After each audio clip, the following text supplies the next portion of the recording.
A federal jury in Las Vegas did not return any guilty verdicts Tuesday against 4 men accused of taking up arms against federal agents during the Bundy Ranch standoff in 2014. Jurors dealt government prosecutors a stinging defeat in the case when, after 4 days of deliberations, they returned not guilty verdicts on the most serious charges and deadlocked on a handful of others.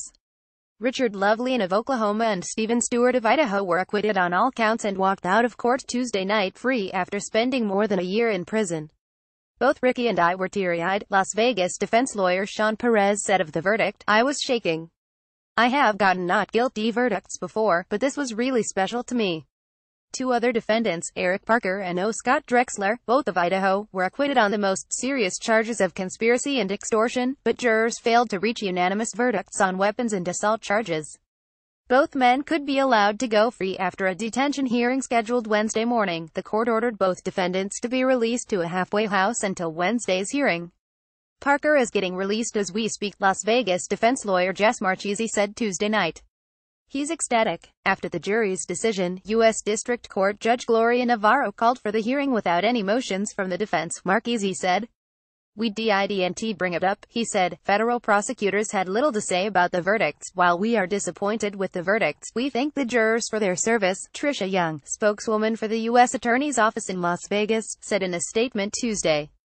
At this time, the government has not announced its decision regarding the retrial of Eric Parker and O. Scott Drexler. "Congrats to the Bundys.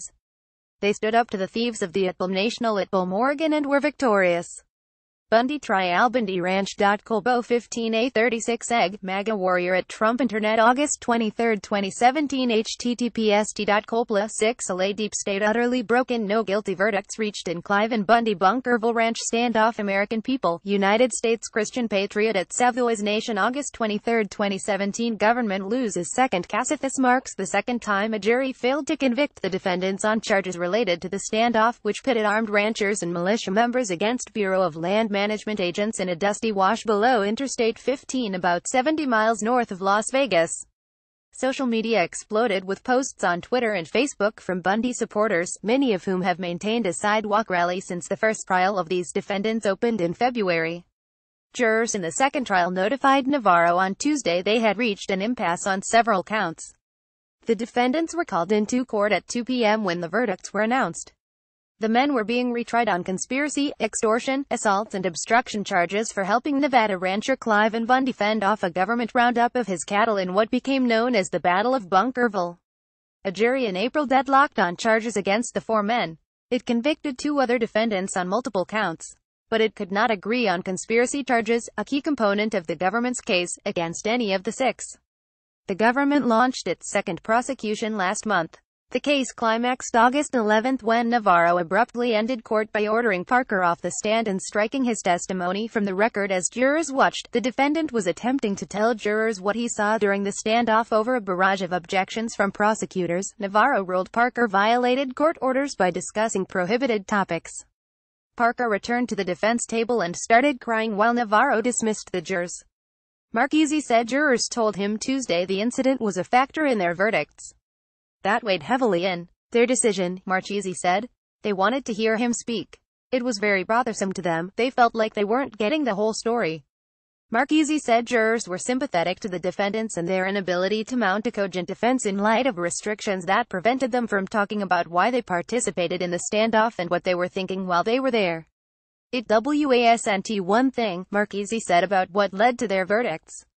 The jurors said it didn't make sense. The case went to the jury Tuesday after lawyers for all 4 defendants waived closing arguments as part of a protest about court proceedings and restrictive legal rulings. The jurors knew our hands were tied, Perez said. By the time the government laid it all out for them, they had already made up their minds. They knew there was no reason for us to go farther. Perez said the government's string of witnesses, largely composed of local, state and federal law enforcement officers, became both repetitive and contradictory, according to jurors. They were bored to death, Perez said. Judges' restrictions on the defense Navarro's rulings, aimed at trying to avoid jury nullification, severely limited defense arguments. Jury nullification occurs when a jury returns a verdict based on its shared belief rather than on the evidence in a case. Navarro barred defendants from discussing why they traveled thousands of miles to join protesters at the Bundy Ranch. She did not allow them to testify about perceived abuses by federal authorities during the cattle roundup that might have motivated them to participate. Navarro also restricted defendants from raising constitutional arguments or mounting any defense based on their First Amendment rights to free speech and their Second Amendment rights to bear arms. In her rulings, Navarro said those were not applicable arguments in the case. Federal officials did not face the same restrictions. To show defendants were part of a conspiracy, they referenced events that happened months or years after the standoff. Federal prosecutors, led by acting Nevada U.S. Attorney Stephen Meyer, argued in court the case wasn't about the First or Second Amendments that the Constitution doesn't give people the right to threaten federal officers. They said the Bundy's dispute with the BLM was adjudicated and the court issued a lawful order to round up the cattle. When ranchers and the militia conspired to force the release of the cattle, they broke law, prosecutors argued. Battle over federal land use at the Bundy Ranch standoff is one of the most high-profile land use cases in modern Western history, pitting cattle ranchers, anti-government protesters and militia members against the Bureau of Land Management. For decades, the BLM repeatedly ordered Bundy to remove his cattle from federal lands and in 2014 obtained a court order to seize his cattle as payment for more than $1 million in unpaid grazing fees. Hundreds of supporters from every state in the Union, including members of several militia groups, converged on his ranch about 70 miles north of Las Vegas. The standoff was hailed as a victory by militia members. Clive and Bundy's sons, Ammon and Ryan Bundy, cited their success at Bundy Ranch in the run-up to the siege of an Oregon wildlife refuge in 2016. Also in protest of BLM policies, an Oregon federal jury acquitted Ammon, Ryan and 5 others in October. No arrests were made in the Bundy Ranch case until after the Oregon siege ended. Last year, the government charged 19 people for their roles in the Nevada standoff. 2 men took plea deals. Trials for the remaining defendants were broken into 3 tiers based on their alleged levels of culpability in the standoff. Although defendants in the first trial and the retrial were considered the least culpable, all 17 defendants faced the same charges. Those convicted could spend the rest of their lives in prison. The second trial will include Clive and Bundy and his sons, Ammon and Ryan Bundy, who are considered ringleaders. Weapons charges outstanding. 4 defendants in the retrial admitted bringing guns to the standoff. But pictures of Parker and Drexler aiming their weapons went viral. An image of Parker has come to epitomize the 2014 protest. He is pictured lying prone on an overpass and sighting a long rifle at BLM agents in the wash below. The image galvanized the public and brought international awareness to the feud over public lands and the potential consequences of such a dispute. Drexler took the stand and delivered the only defense testimony that jurors were allowed to consider. He testified that even though he brought weapons to the standoff, he had no intention of threatening or assaulting law enforcement officers.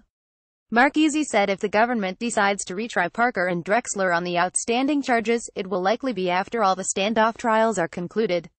For now, Parker plans on returning to Idaho and to go back to work as an electrician. Marchese said despite the unresolved charges, he and his client are satisfied with the outcome. Any not guilties are always good, right, he said. CLOSEBUNDY Ranch standoff trials. Bundy Ranch trial. Carol Bundy speaks. 229 Carol Bundy, in an interview with The Republic, said her husband, sons and others are really being tried for making federal authorities look bad and forcing them to back down in the face of a citizen uprising. One of 3 CLOSEBUNDY Ranch standoff. TRIALS BLM misconduct probe may derail Bundy Ranch standoff trial. 048 An investigation could derail one of the most high-profile land use trials in modern Western history. Watch a 2 of 3 CLOSEBUNDY Ranch standoff trials. Rancher we did what we had to do. 214 Clive and Bundy refuses to pay fees for cattle grazing on public land for 20 years.